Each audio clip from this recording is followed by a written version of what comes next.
Quelle joie à nouveau d'être avec vous. On voudrait vous encourager à chanter de tout votre cœur avec nous. Entrons dans ses portes et dans ses parvis. J'entre dans tes portes, j'entre dans tes parvis, avec des louanges. Devant toi me voici, j'entre dans tes portes, j'entre dans tes parvis, avec des louanges. Devant toi me voici. Je reconnais ta majesté, je reconnais ta royauté. El Shaddai, Dieu puissant, entrons ensemble. J'entre dans tes portes, j'entre dans tes parvis, avec des louanges, avec des louanges. Devant toi me voici. Seigneur, je reconnais ta majesté. Je reconnais ta royauté. El Shaddai, Dieu puissant. Unissons nos voix. J'entre dans tes portes, j'entre dans tes parvis, avec des louanges. Alléluia. Devant toi me voici. Avec révérence, je reconnais ta majesté. Je reconnais ta royauté. El Shaddai, Dieu puissant. Alléluia. J'entre dans tes portes, j'entre dans tes parvis, avec révérence, avec des louanges. Devant toi me voici, avec des louanges. Devant toi me voici. Et bientôt on va le chanter tous ensemble. Juste bientôt, ensemble. Se tenir là et attendre, dans le silence sans comprendre, séparés bien obligés, soumis aux autorités. On n'avait rien demandé, on voulait juste rester ensemble, ensemble, ensemble pour servir, ensemble réunis, pour chanter et prier, ensemble pour grandir, ensemble pour grandir, se nourrir, ensemble se nourrir, autour de la parole, ensemble. Jamais tant réalisé le bonheur partagé, de pouvoir communier avec tous les bien-aimés.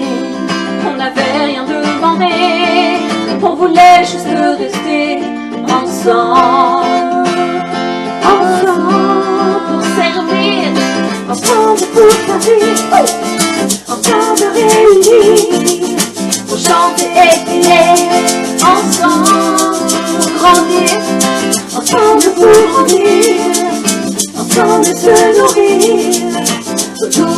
parole ensemble, se tenir dans le combat, supporter les faibles et croire qu'avec Dieu tout est possible, qu'il a vaincu l'ennemi.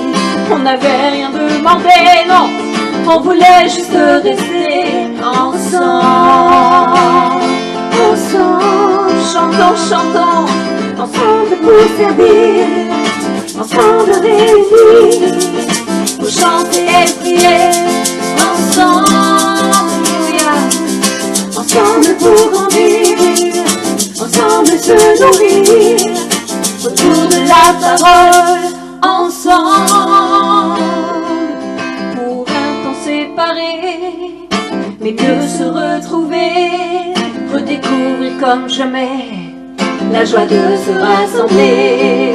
Si le Maître le permet, soyons tous dans la paix, ensemble, ensemble, ensemble pour servir, ensemble réunis, pour chanter et prier, ensemble pour grandir, ensemble pour grandir, ensemble se nourrir, autour de la parole, ensemble, Père, unis-nous tous, unis par la prière, unis par son esprit, une vraie famille, ensemble, unis par la prière, unis par son esprit, une vraie famille, ensemble, unis par la prière, unis par son esprit, une vraie famille, ensemble, yes. Unis par la prière, unis par son esprit, une vraie famille, ensemble, unis par la prière, unis par son esprit, une vraie famille, ensemble. Chantons une dernière fois. Unis par la prière, unis par son esprit, une vraie famille, ensemble, ensemble. Amen, Père. Entends nos cœurs, unis-nous tous dans le nom de Jésus.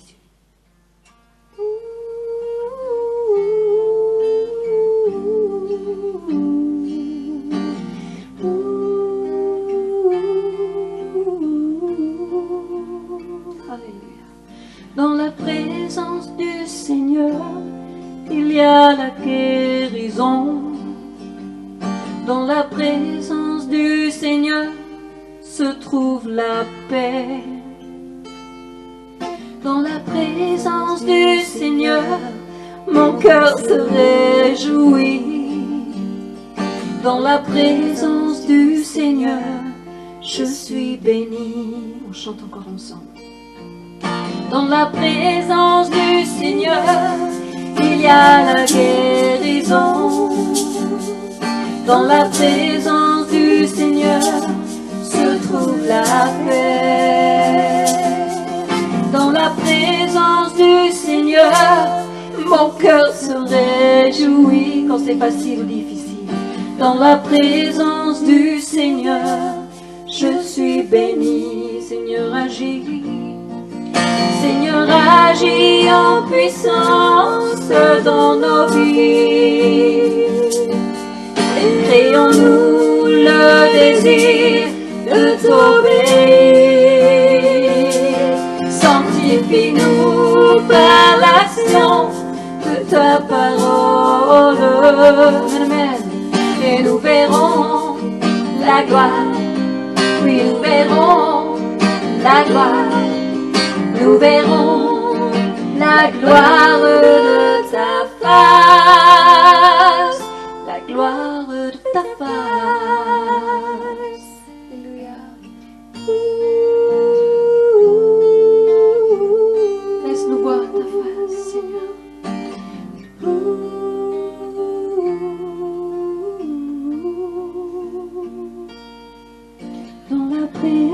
présence du Seigneur, il y a la guérison. Dans la présence du Seigneur se trouve la paix. Dans la présence du Seigneur, mon cœur se réjouit. Dans la présence du Seigneur, je suis béni. On le réalise, on le chante encore. Dans la présence du Seigneur, il y a la guérison. Dans la présence du Seigneur se trouve la paix. Recevons la paix.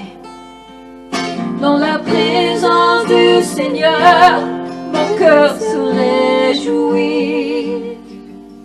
Dans la présence du Seigneur, je suis béni. Seigneur agis, Seigneur agis en puissance dans nos vies. Amen, amen. Crée en nous le désir de t'obéir. Sanctifie-nous, Maître, sanctifie-nous par l'action de ta parole. Et nous verrons la gloire, et nous verrons la gloire, nous verrons la gloire de ta face, la gloire de ta face.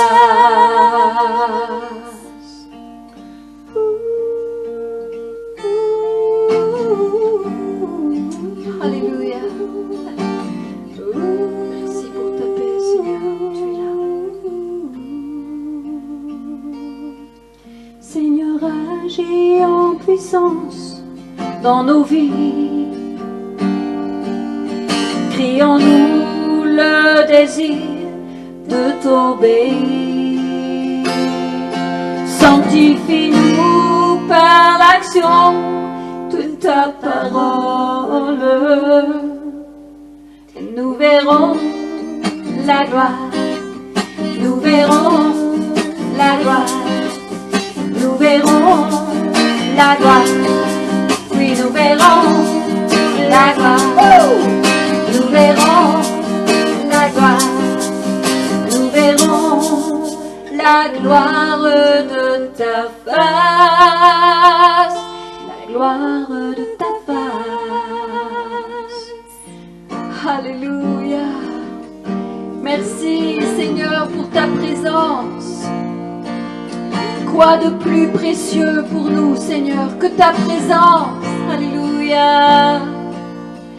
Dans la présence du Seigneur, il y a la guérison.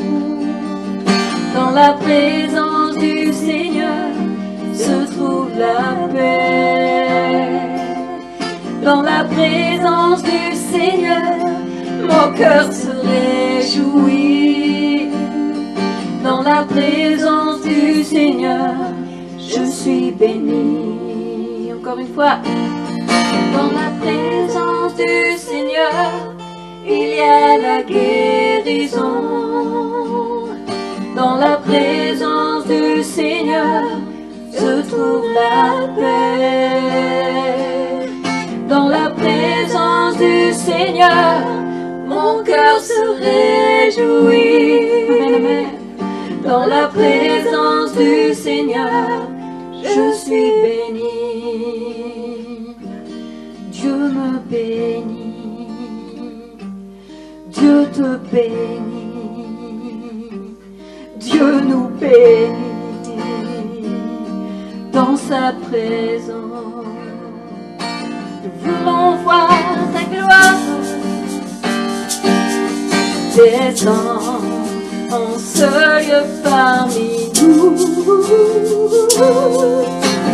Dieu, nous voulons voir ta gloire descendre en ce lieu parmi nous. Celui qui demande reçoit, chantons. Dieu, nous voulons voir ta gloire descendre en ce lieu parmi nous. Dieu, nous voulons voir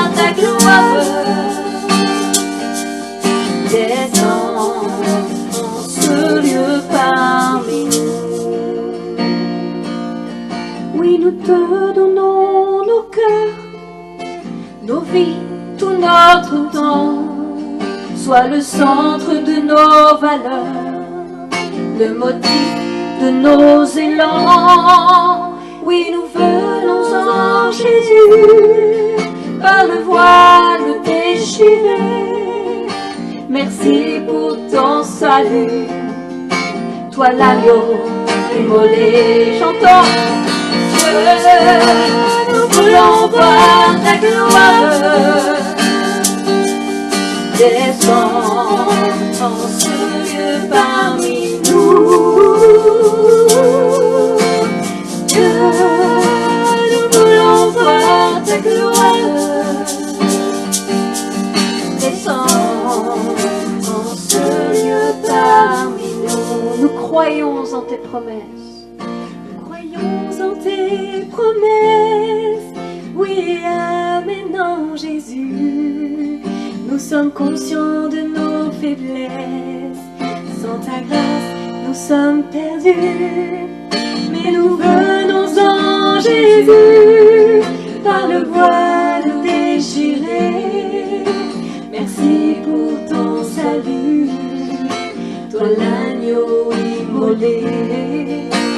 Dieu, nous voulons voir ta gloire. Descends en ce lieu parmi nous. Dieu, nous voulons voir ta gloire. Descends en ce lieu parmi nous. Reçois nos cœurs, oui, nous te donnons nos cœurs, nos vies, tout notre temps. Sois le centre de nos valeurs, le motif de nos élans. Oui, nous venons en Jésus, par le voile déchiré. Merci pour ton salut, toi l'agneau. Nous croyons, Seigneur, nous croyons en tes promesses. Oui, et amen en Jésus. Nous sommes conscients de nos faiblesses, et sans ta grâce, nous sommes perdus. Mais nous venons en Jésus, par le voile déchiré. Merci pour ton salut, toi l'agneau immolé. On vous écoute. Nous voulons voir ta gloire. Descends en ce lieu parmi nous. Dieu, nous voulons voir ta gloire. Chante, Église du Seigneur, chante. Descends en ce lieu parmi nous. Unissons nos voix, Dieu. Nous voulons voir ta gloire. En ce lieu parmi nous. Dieu, nous voulons voir ta gloire. Descends en ce lieu parmi nous. Descendre en ce lieu parmi nous. Prends la braise, touche nos lèvres. Descendre en ce lieu parmi nous.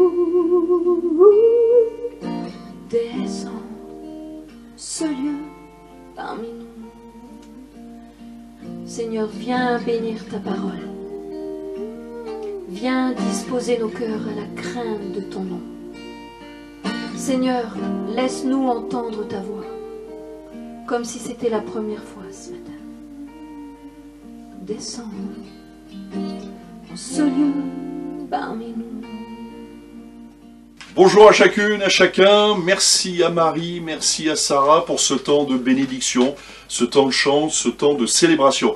J'aimerais aujourd'hui vous parler, alors ça va peut-être vous étonner, mais c'est un sujet quand même qui nous concerne tous. J'aimerais vous parler des bienfaits du confinement. Alors c'est sûr, dit comme ça donne pas envie, parce que le confinement, on en a tous assez, et d'ailleurs on est dans le déconfinement, et on essaye de tout faire pour se déconfiner au mieux possible. Mais quand même, j'ai profité de ces temps de confinement pour relire des biographies d'hommes de Dieu qui se trouvent dans la Bible, comme David, Joseph, Moïse, Job, et notamment Élie.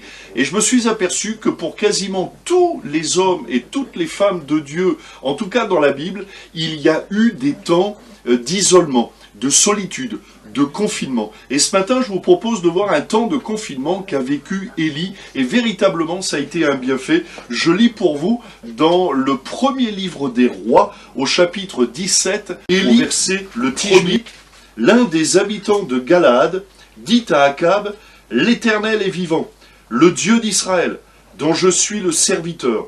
Il n'y aura ces années ni rosée ni pluie, sinon à ma parole. » Et la parole de l'Éternel fut adressée à Élie en ces mots, « Pars d'ici, dirige-toi vers l'Orient, et cache-toi près du torrent de Kérit, qui est en face du Jourdain. Tu boiras l'eau du torrent, et j'ai ordonné aux corbeaux de te nourrir là. » Il partit, et fit selon la parole de l'Éternel, et il alla s'établir près du torrent de Kérit, qui est en face du Jourdain. Les corbeaux lui apportaient du pain et de la viande le matin, et du pain et de la viande le soir, et il buvait l'eau du torrent. Amen. Voilà donc un texte qui nous montre que Dieu, c'est Dieu, qui a envoyé Élie en confinement au torrent de Kérit. Ce serait là un temps pour Élie, en tout cas, de formation personnelle. Il fallait qu'Élie passe par ce temps d'isolement, de solitude, de confinement à Kérit, en face du Jourdain. Kérit, ça signifie couper, retrancher. Jourdain, ça signifie le descendant. Il y a là un enseignement. Il est bénéfique parfois et bénissant parfois de se couper, de se retrancher, de se mettre à part, de descendre afin de grandir dans l'humilité. Mais avant cela, avant que Élie soit envoyé à Kérit, il était auprès du roi Akab, un roi d'Israël d'ailleurs qui a été roi d'Israël pendant 22 ans. Et d'ailleurs Akab aurait bien eu besoin de conseils spirituels. Au moment où Dieu lui parle à Élie et lui dit « va au torrent de Kérit », eh bien juste avant, Élie avait annoncé une sécheresse sur Israël, et donc on est étonné, et j'imagine humainement on pourrait se dire, et même moi je me mets à la place d'Élie, dire mais c'est pas le moment de se retirer, c'est pas le moment de se couper, il va y avoir maintenant un temps de sécheresse, ni rosée ni pluie, donc Seigneur, eh bien je pense que mon rôle est d'être conseiller auprès du roi Akab, parce qu'il aura besoin de mes conseils. Et voilà qu'à ce moment précis, Dieu lui dit, tu vas au torrent de Kérit. Il avait besoin de l'aide d'Élie, Akab. Akab, on le sait, était marié à cette femme, Jézabel, de très mauvais conseils. Mais Dieu voulait opérer une œuvre profonde dans le cœur d'Élie. C'est difficile pour nous le confinement. C'est difficile pour nous à plusieurs niveaux. Au niveau de l'Église, c'est d'ailleurs avec l'équipe pastorale, avec notamment Pierre Drevon, bien sûr, qui gère, eh bien nous travaillons avec tous les responsables, nous travaillons à la remise en place des cultes et des réunions à Limoges. C'est difficile pour l'Église d'être confiné, parce que c'est difficile aussi en tant que chrétien, en tant que témoin, en tant qu'évangéliste. Mais comment évangéliser si on est confiné, si on est coupé, si on est retranché? Mais comment on va faire? Comment est-ce que l'Église peut opérer son rôle de témoin si on est constamment confiné? Mais Seigneur, qu'est-ce que tu veux? C'est difficile pour nous, ce temps de confinement, d'isolement, parce qu'on se sent inutile, ou en tout cas mal employé, ou en tout cas sous-employé. Pourquoi? Parce qu'on n'a pas la vue à long terme de Dieu. Et ce sera pour Élie, c'est la même chose pour Élie. J'imagine qu'il se sent inutile. Mais Seigneur, pourquoi tu m'envoies à Kérit alors que Akab a bien besoin? Et Akab, c'était pas un roi très spirituel. Donc Élie, qui lui est un homme spirituel, réalise, mais Akab, il a besoin. On court à la catastrophe et toi, tu m'envoies à Kérit. Bon, voilà. Mais Dieu l'envoie à Kérit. Ce sera pour Élie un temps d'humiliation, de blessure aussi, pour le forcer, pour l'amener à ne dépendre que de Dieu. Notez quand même, et c'est significatif, que dans 1 Roi chapitre 17, verset 1er, il nous est parlé d'Élie le Tishbite, c'est-à-dire d'où il vient. Et juste après le confinement, la Bible dira d'Élie au travers de la parole d'une femme, homme de Dieu. C'est-à-dire qu'il y a eu un Élie avant le confinement, et il y aura un Élie après le confinement. Plaise à Dieu que nous ne soyons pas les mêmes après le confinement que ceux que nous étions avant le confinement. Il y avait des hommes et des femmes, mais Dieu, et c'est la volonté de Dieu, c'était que l'Église s'épaississe et que ressortent de ce confinement des hommes et des femmes de Dieu. Dieu a dit à Kérit, cache-toi. En plus, le texte est très clair. 1 Roi 17, 3, Dieu dit à Élie, cache-toi près du torrent. C'est pas seulement va au torrent, mais cache-toi. Et là encore, Élie a dû se dire, mais comment moi, le prophète, le porte-parole de Dieu, le prédicateur, c'est-à-dire celui qu'on doit entendre, celui qu'on doit écouter, celui qui doit parler, celui qui doit proclamer, et tu me dis de me cacher. On a l'impression, c'est vrai qu'avec ce confinement, ce Covid-19, on a l'impression que l'Église est amenée à se cacher, à se confiner. D'ailleurs, ça nous pose des problèmes pour le déconfinement. Bon, mais c'est comme ça. Alors, on est appelé, voilà, on fait des réunions comme celle-ci sur YouTube. On ne peut pas reprendre encore de réunions en présentiel. On y travaille, mais voilà, c'est compliqué. Et c'est difficile pour nous à assimiler, à comprendre, à accepter. Parfois, d'ailleurs, au niveau individuel, la maladie nous arrête. Bon, ben là, la maladie a arrêté l'humanité et l'Église. Dieu, en fait, voulait préserver Élie d'Akab et voulait le former. D'ailleurs, remarquez, en général, quand nous sommes arrêtés, c'est toujours pour notre protection et notre formation. Surtout quand on est public, on a l'impression d'être indispensable au plan de Dieu et on peut négliger, ignorer ou mépriser, de prendre du recul, de nous recueillir, de réfléchir et de nous renouveler spirituellement. Et si ce temps de confinement était un temps que Dieu nous permettait afin de nous laisser nous renouveler spirituellement? Alors il y a 4 leçons que je tire de ce torrent de Kérit. La première leçon, qu'Élie d'ailleurs va en tirer, je vous les expose. La première leçon, c'est être prêt à être autant mis à l'écart qu'à être employé. Cela fait ressortir la valeur du silence. Nous avons besoin de ces temps de silence loin du brouhaha, loin de la cacophonie. Nous vivons dans un monde bruyant. D'ailleurs, on aime le bruit, on aime le son. Vous avez remarqué que, et je le fais moi le premier, nous allumons la radio ou nous mettons de la musique. Bref, nous avons souvent peur du silence. Et si ce temps de confinement était un temps permis par Dieu de silence, afin de nous approfondir, vous savez, loin, nous éloigner de la cacophonie de nos affaires habituelles, de nos programmes, de nos désirs, de nos agendas qui étaient remplis, surbookés, et bien là, et si Dieu nous amenait à réapprendre la valeur profonde et durable de la vie cachée. D'ailleurs, Dieu cherche des gens profonds.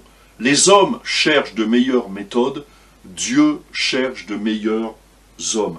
Parce que ce sont des hommes et des femmes plus profonds qui feront avancer la machine, j'allais dire, qui feront progresser l'œuvre de Dieu. Dieu ne cherche pas des hommes et des femmes qui font du bruit, mais qui sont profonds. Première leçon, être prêt autant à être mis à l'écart qu'à être employé. Deuxième leçon à tirer du torrent de Kérit, quand Dieu nous conduit, Dieu pourvoit. Et on le voit, Dieu dit à Élie, va te cacher au torrent de Kérit. Et là, Dieu va envoyer, écoutez bien, des corbeaux, le nourrir midi et soir. Il est dans le séjour à Kérit all inclusive, nourri midi et soir par des corbeaux. C'est étonnant.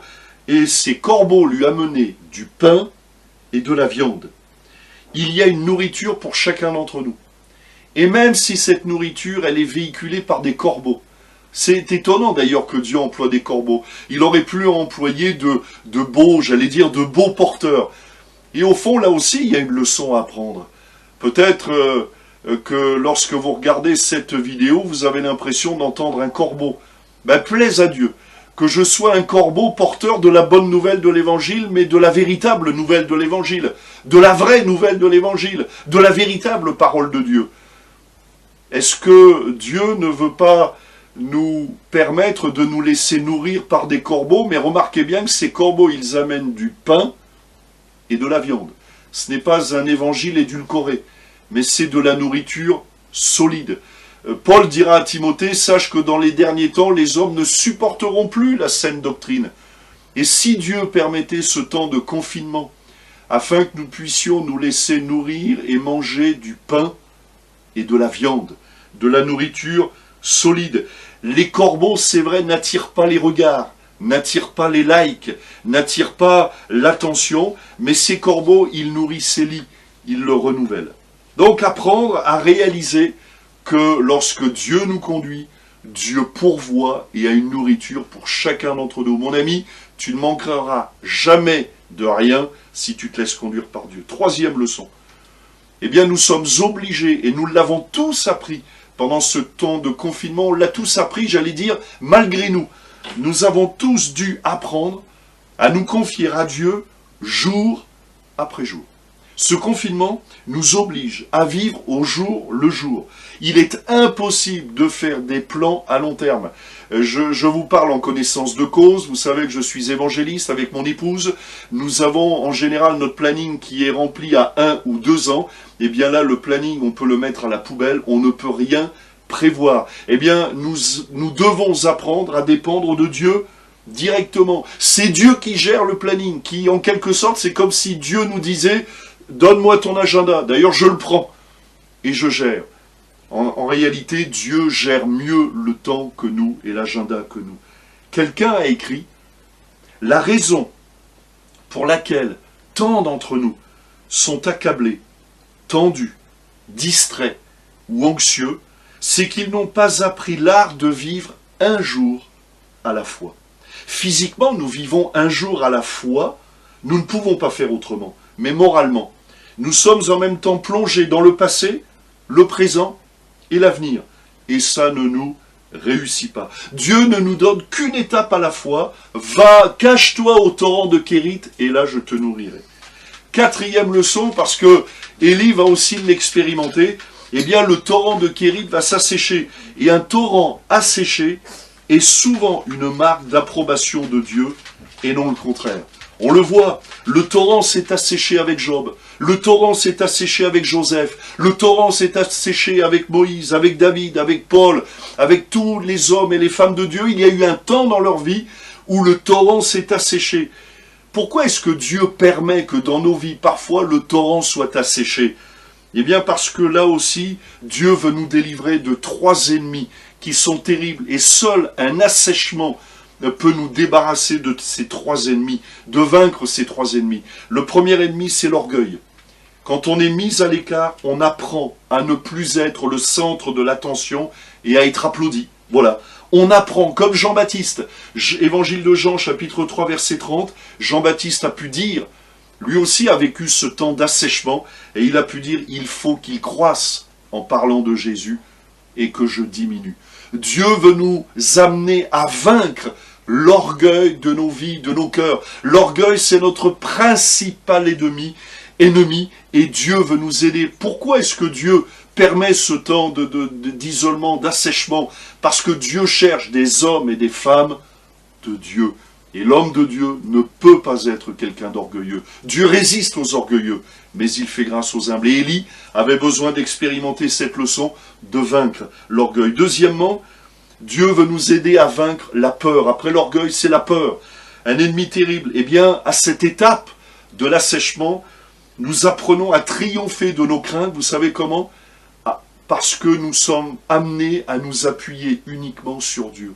Et quand on apprend à s'appuyer sur Dieu, alors on est délivré de la crainte, on est délivré de la peur, parce qu'on peut bénir Dieu en disant « Seigneur, merci, parce que tu as toujours été fidèle.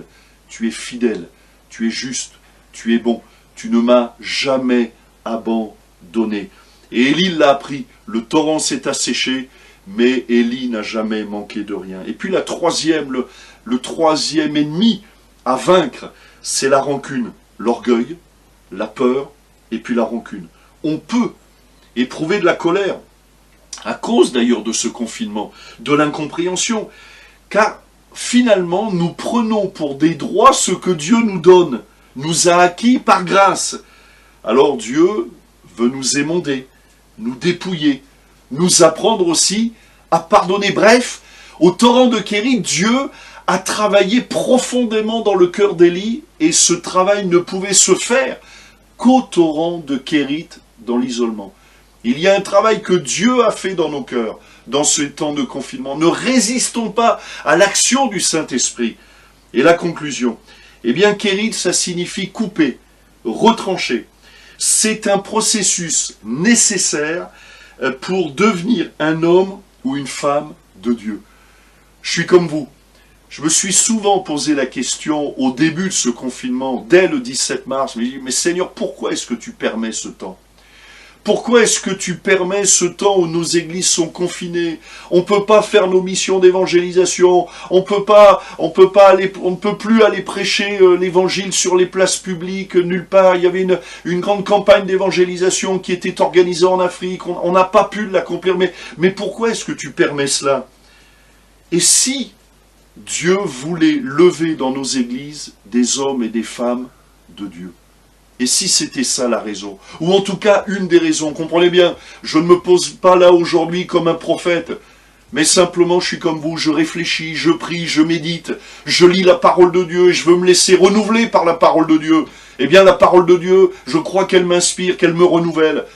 Et si Dieu voulait lever des hommes et des femmes de Dieu, quand Élie est arrivé à Kérit, avant cette expérience, c'était, on pourrait dire, un prophète de Dieu dynamique. Quand il est reparti de Kérit, il est devenu un homme de Dieu profond. En tout cas, plus profond qu'avant. Dieu ne cherche pas des haut-parleurs ou des beaux parleurs, mais des hommes et des femmes de Dieu qui sauront répandre la bonne odeur du Christ ensemble, d'une manière profonde. Voilà peut-être, en tout cas certainement, ce que Dieu cherche. On termine par la prière. Seigneur, nous bénissons ton nom. Nous te remercions par ta parole. Et je te prie, Seigneur, d'étendre ta main sur mes frères, sur mes sœurs, sur les amis qui sont là, afin que tu touches les cœurs, que tu travailles les consciences, afin que celles et ceux qui sont au torrent de Kérit, peut-être vivent un temps d'assèchement, eh bien tu puisses travailler dans leur cœur, dans le beau nom de Jésus. Seigneur, tu vois qui nous sommes, mais je te prie que tu lèves dans l'Église des hommes et des femmes de Dieu, parce que c'est ta volonté. Tu veux non pas que l'Église, elle s'endurcisse, mais tu veux que ton Église, elle s'épaississe, elle s'approfondisse. Merci de nous bénir, merci de nous renouveler. Nous avons cette confiance, Seigneur, que jamais tu ne nous abandonneras, que toujours tu as pourvu et tu pourvoiras nos besoins. Amen. Soyez bénis. Et puis il y a une surprise à la fin de ce culte, à la fin de ce programme. Séverine Lacor a composé un beau chant pendant ce confinement et est accompagné par nos leaders de louanges. Donc je vais vous laisser découvrir. Donc ne manquez pas la surprise, partez pas tout de suite. Soyez bénis, sachez qu'on se retrouve tous les dimanches matins sur cette chaîne YouTube et tous les mardis soirs à 20h et on travaille pour les déconfinements. Mais je vous laisse découvrir cette surprise. Soyez bénis.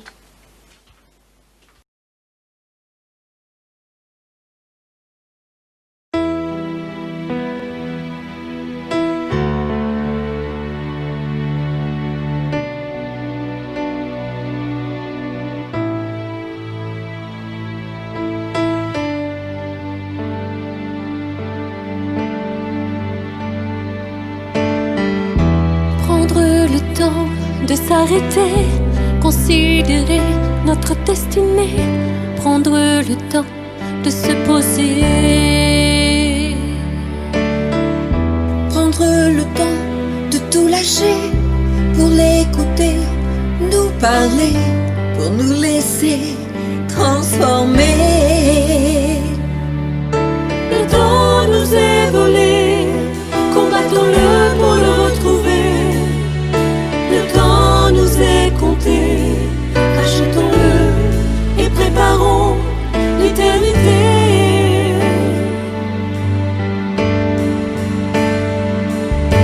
Le temps nous est volé, combattons-le pour le retrouver.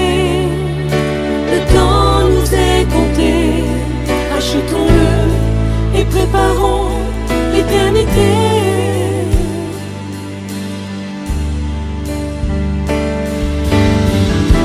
Prendre le temps de nous aimer comme Jésus nous l'a enseigné. Prendre le temps d'encourager. Prendre le temps de partager